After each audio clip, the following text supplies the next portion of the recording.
I do want to get into one of the things you're most known for, which is the chiropractic training technique.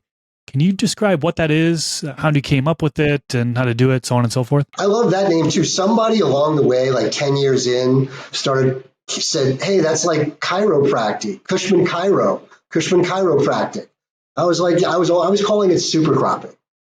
And basically super cropping to me is any technique that enhances yield, you know, hence super cropping. And the chiro came, interestingly enough, a long, long, long time ago. It was like literally one of the first stories I was ever sent to cover for High Times magazine. And I drove there from New York across the border in Ontario or something. No, it wasn't Ontario. It was, anyways. And I was going to meet one of the few legal patients in Canada. Like just like us, there was only a handful of them back then. And it was a young cat. He was like 18 years old. He was living with his mother, and they were only allowed to have two plants. And so he had two plants, one each under 1,000-watt parabolic.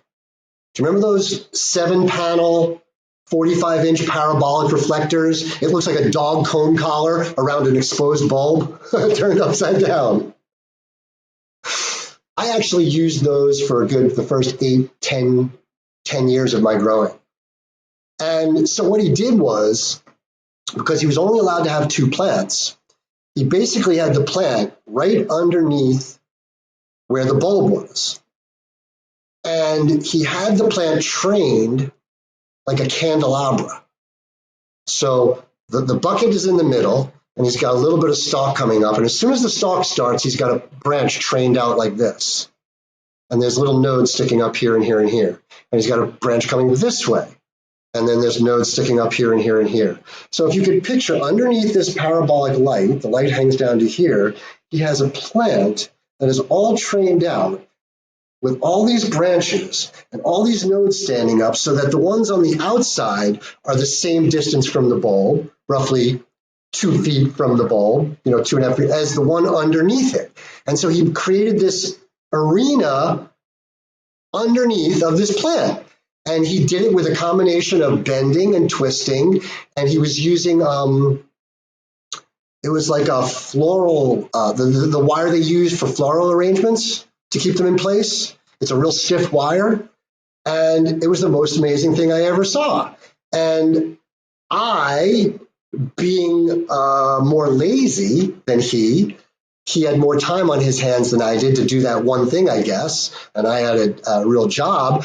I just started finding a way to twist and bend, and then kind of like I'd massage the plant. And as I'm doing this, I slowly bend it over.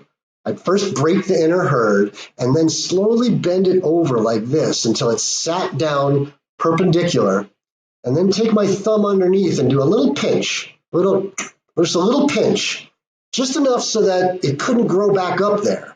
It was much more efficient for the plant for the tip to just grow up. And so without all that wiring and without all that tiring, I came up with that super cropping, and I started doing this candelabra shaping so that I could, one, keep my lights lower to all of the budding sites, and so the techniques before me that was like Scrog, right? And the thing that I didn't like about Scrog was it locks your plants into place. And being a journalist, I always wanted to be able to find the best angle for the photograph. And so I developed that along with the TP technique, where you take 3 stakes and put them in like a tripod in the bucket and bring them together at the top like this. And then you tie strings from the top of the teepee down to the branches so that you could support the larger branches in the end. And I still had autonomy on the plants. So it's just it's like me holding my pen. I hold it like between this finger instead of this. I always got to be different for some reason. That's really interesting. So you were the creator of the super cropping, huh? I didn't know that. Well, I don't, I'm sure that it was, it's like I didn't create veganic farming, when I designed Vegan Matrix, but I did highlight it.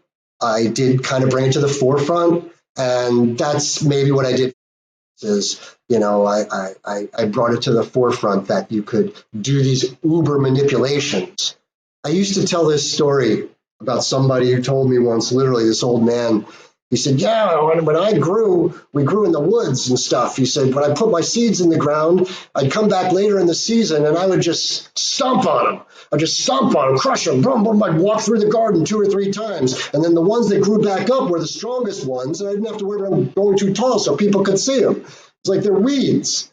And you can manipulate these things. Amazing. I don't have any sites committed to memory, but if you look around, there's these plant artists all over the internet that are doing these bonsai. Did you know that you can bonsai any plant? Yeah. Oh yeah. I've seen Right. it. It's not people think that a bonsai tree is a bonsai tree. It's literally you can bonsai any plant and is extremely, extremely conducive to all kinds of manipulations. The trick is which ones get you there the fastest and which ones are just ornamental. This clip is brought to you by AC Infinity. Use discount code MrGrow at 15 to save on any of their products.